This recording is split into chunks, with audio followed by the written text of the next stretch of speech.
the human race seems willing to surrender spiritually and emotionally to a charismatic leader who can offer peace and prosperity to a world trembling on the brink of ecological and social collapse, international financial chaos, and a nuclear holocaust. Well-known New Ager Benjamin Creme claims to be the coming world leader's advanced public relations man.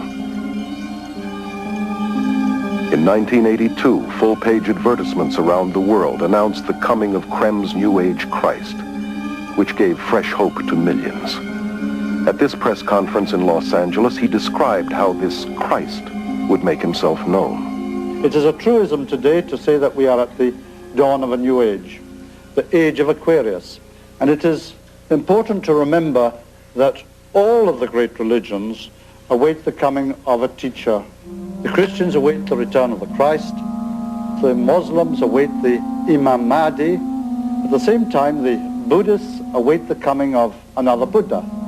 The Hindus await the return of Krishna, and the Jews, as always, await the coming of the Messiah.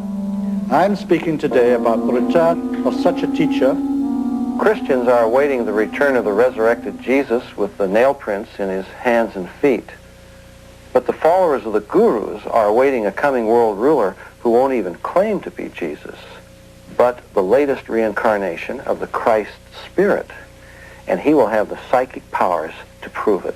Simultaneously, throughout the world will take place hundreds of thousands of spontaneous healings and cures, which will reinforce, if that were even necessary, the fact that it is the Christ himself. The day of declaration will be the outstanding event of this or any other century. On that day, the radio and the television networks of the world will be linked together. We shall see this extraordinary face on our television screens. But he will not speak. His words will drop silently into our minds in our own language. This is the significance of the altered state of consciousness reached in yoga and other forms of Eastern meditation. A Nobel Prize winner has described the brain as, quote, a machine that a ghost can operate, unquote. What that means is, in an altered state of consciousness, the connection between my spirit that normally operates my brain and my brain is loosened, and that allows another spirit being to interpose itself, begin to tick off the neurons in the brain, create an entire universe of illusion, astral travel, give psychic powers. In this way, the world is being prepared for some ultimate delusion. He will indeed inaugurate a great new world religion, and at the very most sacred core of that new world religion will be the process which is called the esoteric initiations, which take us out of the strictly human kingdom into the kingdom of God. David Spangler, board member of the Planetary Initiative for the World We Choose, which comes out of the United Nations, declares that Lucifer is the same force as Christ, that Lucifer prepares us for our own Christhood, that this is the final Luciferic initiation into the New Age. Benjamin Creme's Christ may not be the world teacher and ruler of world peace as he forecasted, but without question the stage is being set today for what the Bible calls the apostasy, or man's abandonment of God. This climate is ushering in the final actor, the counterfeit, who the Bible predicts must come before the return of Jesus, the true Prince of Peace, who will then reign for 1,000 years. The merger of science and mysticism is now in full blossom, and its evil fruit will be the new universal religion of the coming world dictator that the Bible identifies as the Antichrist. The consequence of Hindu religion in the form of Guruism in our part of the world will be extraordinary. Everything will be changed, not just our religiosity, but also our concept of man, our democracy, our tradition of humanitarianism and caring for one another, our social systems. All that will become meaningless because it's all based on the Christian presuppositions, which will then eventually be lost. We'll get a man-centered, individualistic, egocentric sort of religiosity, where salvation means escape from the world everything which binds us to other human beings, everything which makes us caring and loving creatures. Today's revival of paganism and Hindu practices, which form the heart of the New Age movement, was ironically the same kind of foundation that prepared the way for Hitler's rise to power. The Germany of the 20s and 30s was in social and economic despair and looked for a leader who would free them from the Great Depression.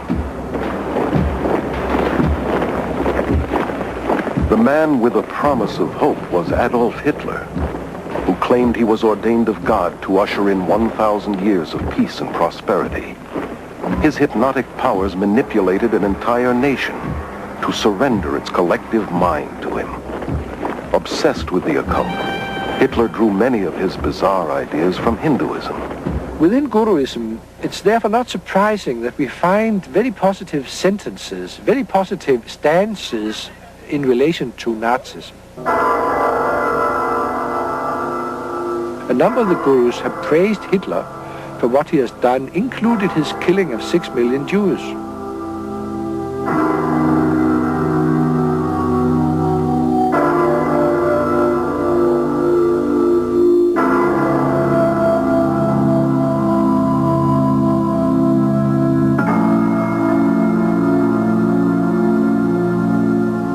He took the symbol of the swastika as his own, a Hindu symbol of power seen in many of today's temples in India.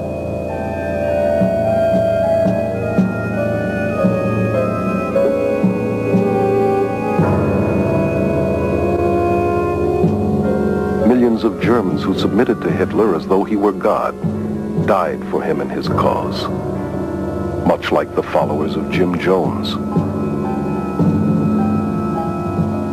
The current worldwide revival of Hinduism blended with psychology and disguised as self-improvement, self-hypnosis, positive mental attitude seminars, visualization techniques, and mind dynamics courses has made today's world far more susceptible to spiritual deception than the Germany that embraced Adolf Hitler.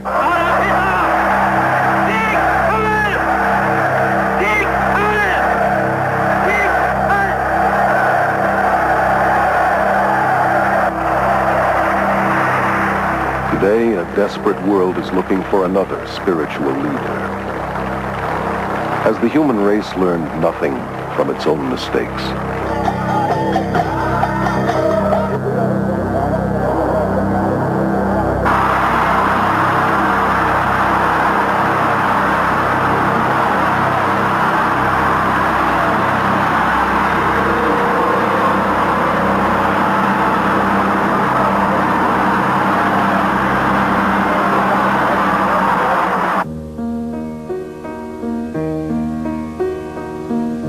Jesus says, "See to it that no one misleads you. For many will come in my name saying, I am the Christ. Behold, here is the Christ, or there he is. Do not believe them. For false Christs and false prophets will arise and will show great signs and wonders so as to mislead, if possible, even the elect. Let no one deceive you. The apostasy comes first. Then the man of lawlessness is revealed, the son of destruction, who takes his seat in the temple of God, proclaiming himself to be God." Jesus said, "I am the way and the truth and the life. No one comes to the Father except through me."